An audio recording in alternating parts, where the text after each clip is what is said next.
So I have the distinct pleasure of introducing our first speaker this morning. And our first speaker this morning is Jeff Rosen from the National Constitution Center, and he's the president and CEO. But to say that title does not fully capture his contributions to our nation and civic education. He has been recognized as one of the leading constitutional scholars of our time. He is a prolific writer in magazines and has been recognized as one of the leading journalists of our time. And he's also a prolific publisher. And I had the pleasure of meeting Jeff several years ago, and we became fast friends. We share a Supreme Court justice in common on our boards, and he encouraged us to meet to talk about how we could collaborate. And within about 10 or 15 seconds of meeting Jeff, I knew that I was in the presence of one of the greatest minds that I had ever encountered in my life. And that mind was busy at work during COVID. Some of us during COVID chose to maybe get into better shape or pick up a new hobby, or play an instrument. But Jeff's mind went to work on a project that he'd been thinking about for some time, which is the concept of happiness. And the concept of happiness as it was thought about at the time of the birth of our nation. And so he went to work on that and did a tremendous amount of research and put his incredibly gifted mind to work.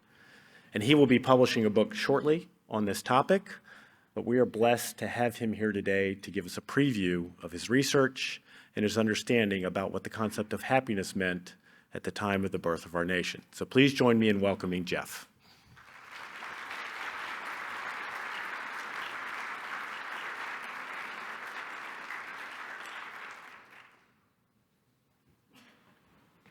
Thank you so much, Cliff, for those wonderful words. And thank you for convening this magnificent group for these meaningful 2 days of conversations. It has been an honor to be with all of you in the discussions yesterday morning, at that inspiring convening at the governor's palace yesterday with the speeches and the fireworks, and here this morning to talk about how we can pursue our common mission, which is to inspire Americans in the years leading up to 2026 to learn about history and to be inspired to live up to its ideals. So I will tell you this morning about this unusual COVID reading project that I engaged in to understand the founder's conception of the pursuit of happiness. And then I want to talk with you about how we can work together to inspire Americans leading up to 2026. So my project was inspired by Benjamin Franklin and Thomas Jefferson, and in particular by Benjamin Franklin's resolution in his 20s to where he said, and I guess I need for the actual quote, my constitutional reading glasses, he said, "I conceived the bold and arduous project of arriving at moral perfection." He's in his 20s, he's in Philadelphia, and he's reading the classical Greek and Roman moral philosophers, Plutarch, Cicero, Pythagoras, and Socrates, and he's scanning daily self-help columns for advice about how to be a better person. And based on his reading, he becomes convinced that the key to self-improvement is daily self-examination, and he develops a system of spiritual accounting where he makes a list of 12 virtues, and then later he realizes he's left one virtue off the list, humility. So he puts that one on the list. I think he imagined a book, the book title Humility by Benjamin Franklin. But he adds humility to the list, which includes classical virtues such as prudence, reduced to a maxim that sounds almost exactly like Franklin's: never put off tomorrow for what you can do today.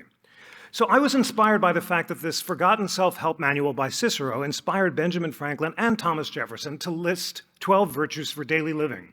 So I set out to read other books that inspired Franklin and Jefferson. What to read?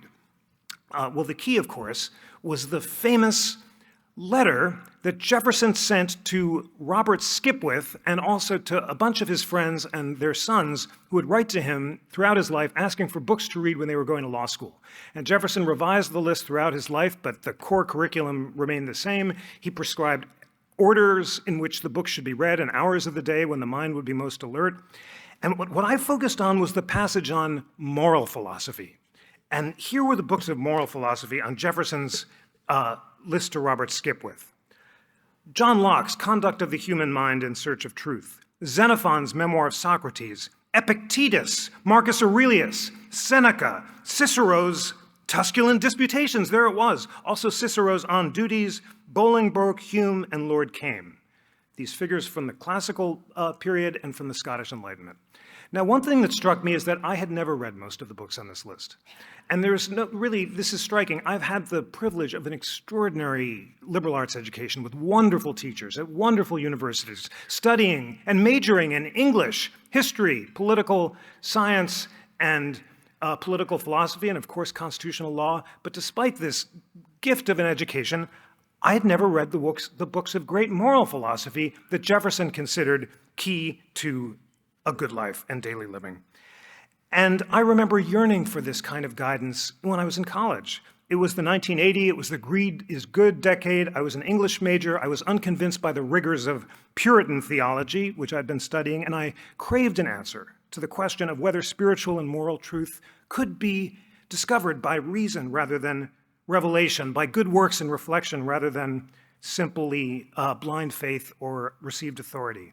And what I didn't realize, because classical moral philosophy had fallen out of the core curriculum by the 1980s, was this was exactly the question that the ancient philosophers had set out to answer, and that the founders imbued throughout their childhoods, and that they inscribed into the Declaration of Independence. These texts were an essential part of the core curriculum throughout the 18th, 19th, and early 20th century. They fell out of the curriculum just in the mid-20th century, and that was why I decided to read them during the quarantine. So I did spend my quarantine in this rather Franklin-like project of self-improvement. I would wake up early, I would read from the classical texts in a really unusual twist. I found myself writing short sonnets, summing up the wisdom that I've been reading every morning before getting on with the day. And this seemed really unusual, to say the least, until I discovered that John Quincy Adams, Phyllis Wheatley, Abigail Adams, everyone who read these texts in the 18th century was also inspired to write sonnets. Hamilton wrote virtue sonnets. There's something about the text that inspire the writing of sonnets about them, but that's what I did as a kind of cliff notes to the reading. And what I learned during this year of reading came as a revelation. All of them, nearly all, contain the phrase pursuit of happiness or the pursuit of happiness. You can discover this with electronic word searches. Seneca, Aurelius, Epictetus, Cicero, as well as Hume and Locke and Kames and the Scottish Enlightenment figures use the phrase the pursuit of happiness. And all define happiness not as feeling good, but as being good, as virtue rather than pleasure-seeking. For the founders, happiness was a daily practice in requiring spiritual, moral, and practical self-discipline, as well as mindfulness and rigorous time management. They viewed the pursuit of happiness as a lifelong quest for harmony, tranquility, and character improvement, where we use our powers of reason to moderate our unproductive emotions so we can be our best self and serve others. If you had to sum it up in one sentence, the classical definition of the pursuit of happiness means being a lifelong learner, with a lifelong commitment to practicing the daily habits that lead to self-improvement, self-mastery, flourishing, and growth. In these terms, happiness is always something to be pursued rather than obtained, a lifelong quest rather than a final destination. The search for higher happiness, said Cicero, is not merely in its actual attainment. It is a prize beyond all human wealth or honor or physical pleasure. The essence of the definition of the pursuit of happiness for the founders is found in the Greek word eudaimonia. And you're going to have the privilege of hearing from Justice Kennedy in just a moment. And I was so inspired to hear from the Justice when we at the Constitution Center had the honor to give him the Liberty Medal just a few years ago, a reflection on the connection between eudaimonia and happiness, which was also just as part of inspiring my own project. And for the Greeks, eudaimonia means good demon or good spirit. And the Greek word for virtue is arete, meaning excellence. There's a famous definition in the Nicomachean Ethics where Aristotle defines happiness as virtue itself, an activity of the soul in conforming impulses of passion, Hamilton, 1802. Abigail Adams to her son, John Quincy, the due government of the passions has been considered in all ages as a most valuable acquisition. Having once obtained this self-government, you will find a foundation laid for happiness to yourself and usefulness for mankind. Near our own term, Justice Ruth Bader Ginsburg told me that her own mother had given her a version of this Stoic advice. Emotions like anger, remorse, and jealousy are not productive, said Justice Ginsburg. They will not accomplish anything, so you must keep them under control. The classical authorities are constantly saying, not that we should lack passion, but that we should use reason to moderate passion, so that rather than being driven by unproductive emotions and passions like anger, jealousy, and fear, we can achieve the prudence and temperance that is necessary to achieve justice and pursue a more perfect union. Ben Franklin sums up the classical definition of happiness as a balance between reason and passion in his essay on happiness. The desire of happiness in general is so natural to us that all the world are in pursuit of it. There it is again, Franklin using the phrase pursuit of happiness. Reason represents things to us only as they are at present, but as they are in their whole nature and tendency. Passion only regards them in the former light. And he says that it's impossible ever to enjoy ourselves rightly if our conduct be not such as to preserve the harmony and order of our faculties and the original frame and constitutions of our mind. All true happiness is that is truly beautiful can only result from order. That notion of using our faculties to achieve harmony of the mind comes from Plato, who talks about the mind having three faculties or powers, reason, passion, and desire, and imagines a charioteer using his reins to moderate the passionate horse at the front of the chariot so that it can align with our desires and we can achieve temperance. And that three-part division of the soul is channeled by Pythagoras and adopted by the whole notion of psychology that the founders are educated in, which is constantly telling them to master their unreasonable passions. In this sense, there are remarkable connections between the founding era notion of happiness and the ancient wisdom traditions of the Buddha and of Pythagoras. It's so exciting to see that Adams and Jefferson in their old age are reading from the ancient wisdom traditions, and Adams is obsessed with learning whether or not Pythagoras traveled in the East to talk to the Vedic masters. And he reads a translation of the Bhagavad Gita, which has just been translated, which of course distills the essence of the Stoic dichotomy of control. The Buddha says our life is shaped by our mind, we become what we think, and the Hindu wisdom literature sums up a similar teaching in a phrase that Gandhi loved: renounce and enjoy. Only when we abandon an effort to control the results of our action can we achieve the inner tranquility that's necessary for achieving harmony. And it's so moving to see Adams and Jefferson as old men debating whether or not Priestley has well translated the Vedic authorities and noting the common teachings of all of the wisdom traditions, which Adams sums up to the simple phrase, be good and be joyful. Love the Lord and follow his teachings. They're remarkably ecumenical, and it's striking how they note the connections between the wisdom traditions. All right, so having had my understanding of the pursuit of happiness completely transformed by this understanding, and just, I'm so struck by the fact that it had been lost and I'd not encountered it before, I set out to see how the founders applied these teachings in their own lives. And what I found, again, came as a revelation. The founders talked incessantly about their efforts to be good people, ranging from Abigail Adams constantly exhorting John Quincy to use his reason to overcome passions, read more, be more industrious, be virtuous, only then can you know happiness, to John Adams beating himself up as a kid at Harvard for wasting time with guns and girls and not reading enough Cicero. And he's constantly calming himself because all of them are convinced they're, being slackers by reading Cicero to calm their passions. To Thomas Jefferson, consoling himself on the death of his father by reading Cicero. Cicero had written the Tusculan Disputations when his own daughter Tullia died, and Jefferson, when his father dies, Peter Jefferson dies in 1757, reads Cicero and records the passages from the Tusculan Disputations in his commonplace book so you can see him follow the progress of his mind as he's consoling himself.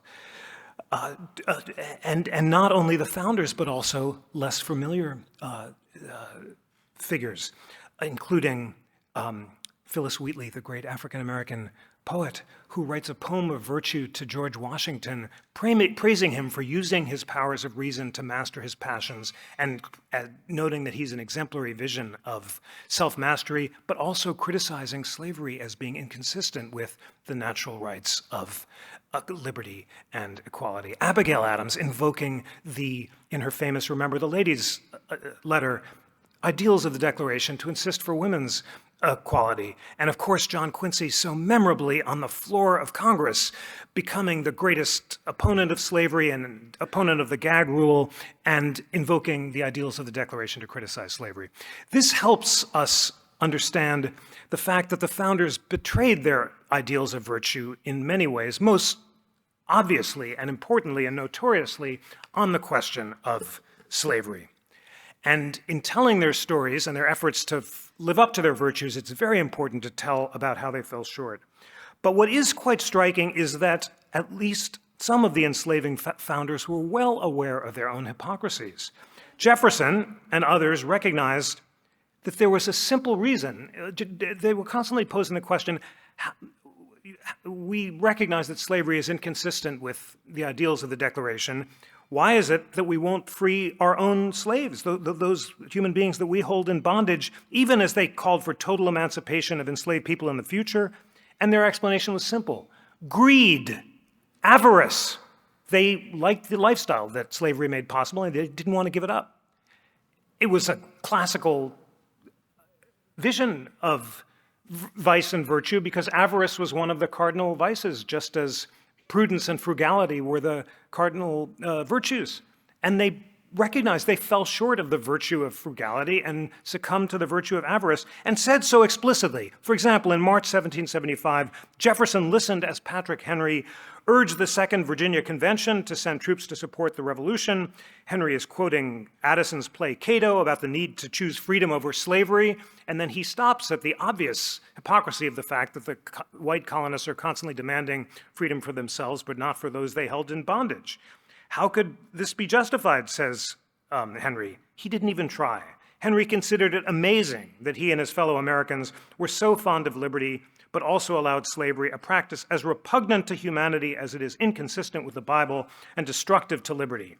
And Henry admitted that it was avarice that made him choose not to follow his moral principles. Would anyone believe that I am master of slaves of my own purchase? Henry asked. I am drawn along by the general inconvenience of living without them. I will not and I cannot justify it. That just sums it up. And you'll find versions of that confession in Jefferson, in Mason, in Wilson, in all of the enslaving founders, recognizing that there was no way to reconcile slavery with the ideals of the Declaration and recognizing that it was their own avarice. It's striking how explicit they were. And it's also striking, friends, that as we think about teaching these great documents, we have such an opportunity to show how the founders fell short of their own ideals, even as they exhorted future generations to live up to them. Because the founders insisted repeatedly that personal self-government was necessary for political self-government. And that's why they wondered so consistently whether the Republic would survive. Would Americans find enough virtue, defined as self-mastery, industry, as opposed to avarice and anger, to keep the Republic? And this connection between personal and political self-government is crucial to the classical foundations of America. The founders talked all the time about the dangers of demagogues seducing the people into angry mobs.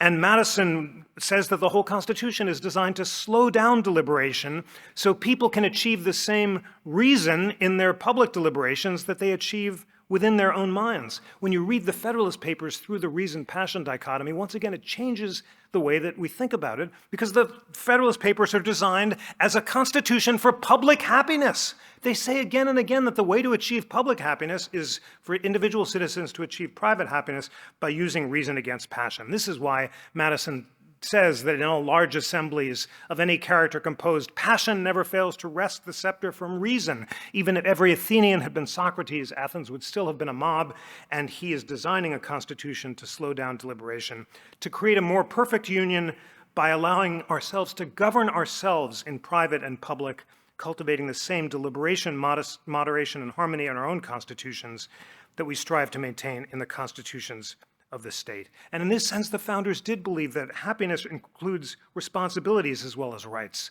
The responsibility to limit ourselves, restrain ourselves, and master ourselves so that we can achieve the wisdom and harmony that are necessary for true freedom.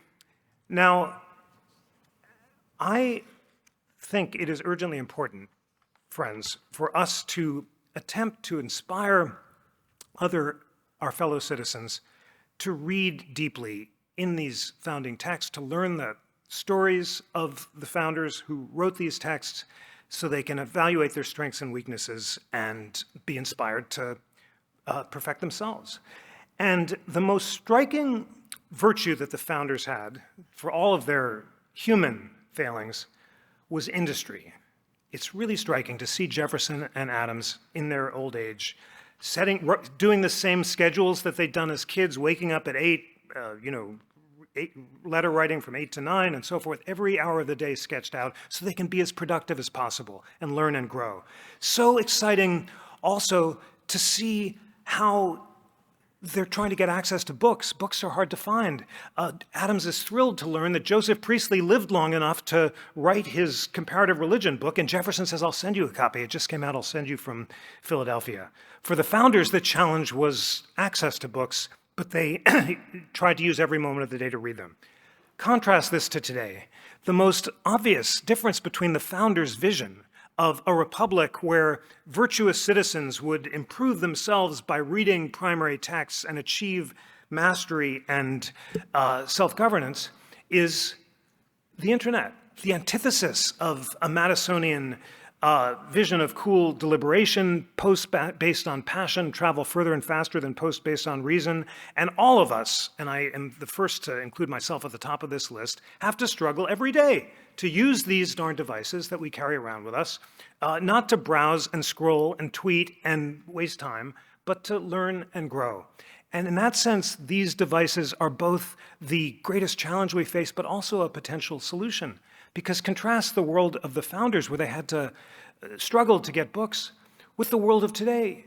It just blows my mind that all of the great books of the world are on my cell phone, and that I was able to sit on my bed in Philadelphia and read the actual books that the founders read with their own notes in them, or free copies of them today. When I was a kid, I went to the Library of Congress, and I remember standing in the Adams building with my mother and being filled with wonder at the thought that all the books in the world were in this place.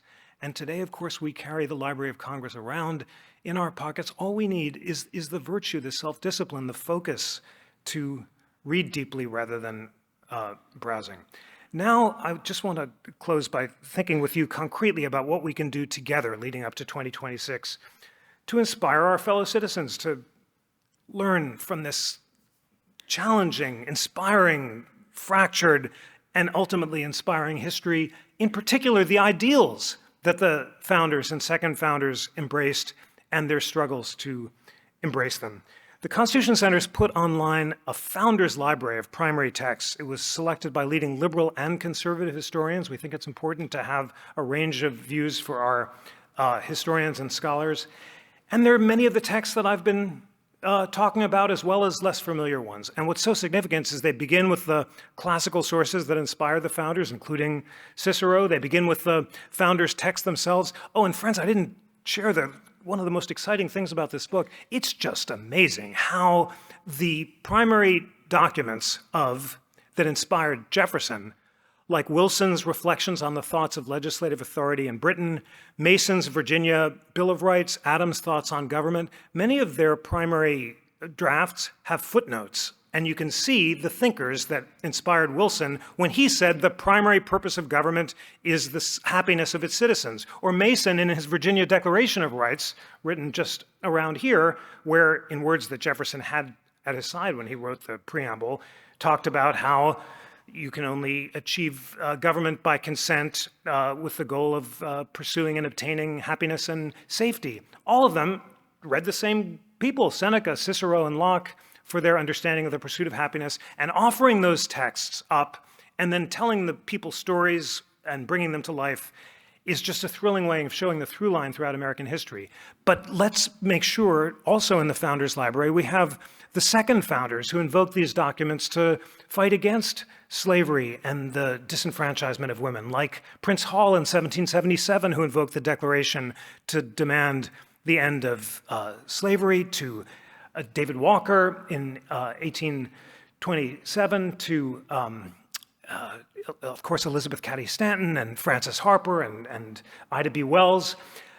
I believe that by offering to Americans these great texts and bringing them to life, obviously, making them interesting by telling the stories of the people who wrote them and inviting discussions about their strengths and weaknesses, we can perform a tremendous service. And I'm so looking forward to working with all of you, both to create online materials and to have convenings at all of your amazing history museums. Let's use the spaces before us to host discussions on each of the people that you celebrate, all rooted in the text and in this inspiring idea of America, rooted in the ideals of liberty, equality, self-government, and natural rights. You're about to hear from Justice Kennedy, which is such a privilege. Justice Kennedy is one of the greatest advocates for liberty America has known. And he, just yesterday, I asked him, what's the essence of the American idea?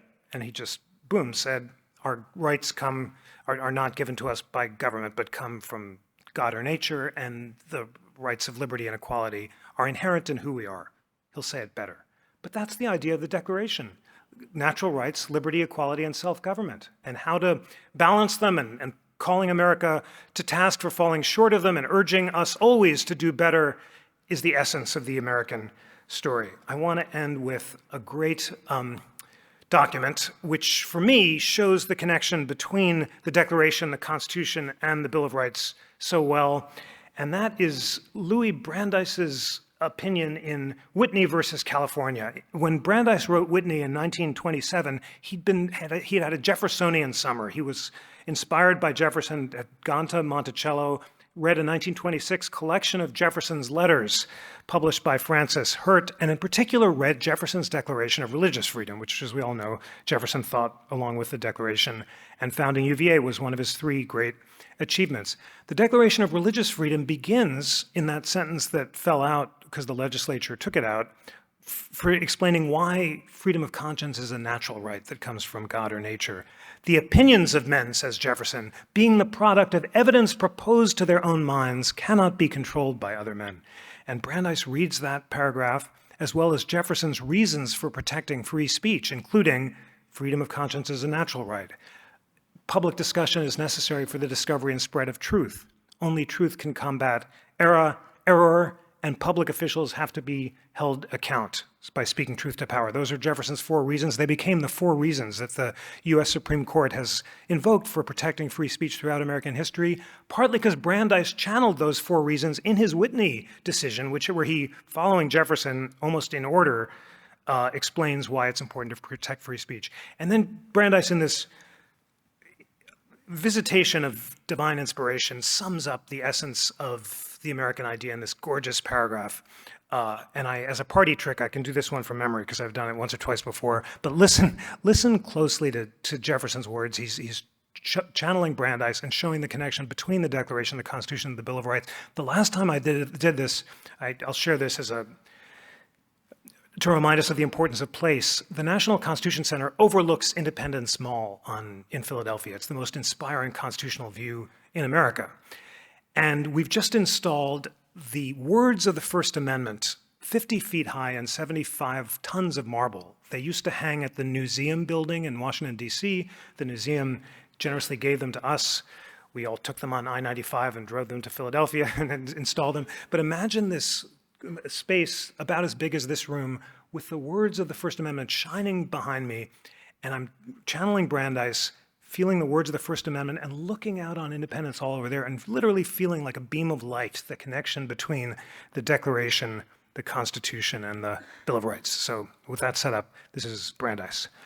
He says, thinking of the revolutionaries of '76, those who won our revolution believed that the final end of the state was to make men free to develop their faculties, and that in its government, the deliberative forces should prevail over the arbitrary. They valued liberty both as a means and as an ends. They believed liberty to be the secret of happiness and courage to be the secret of liberty. That's a quotation from Pericles' funeral oration. They believed that freedom to think as you will and speak as you think, that's from Tacitus, are means indispensable to the discovery and spread of political truth, that without free speech and assembly, discussion would be futile, that with them, discussion affords ordinarily adequate protection against the dissemination of noxious doctrine, that the greatest threat to freedom is an inert people, that public discussion is a political duty, and that this should be a fundamental principle of the American government. It's constitutional poetry, it's the essence of the American ideal, and I'm so excited, friends, to work with you to take these texts and to spread them across the land and to tell these amazing stories and to tell the sorrows and injustices and to inspire our fellow citizens to read and learn and grow and to become better people, which is the essence of the pursuit of happiness. Thank you so much.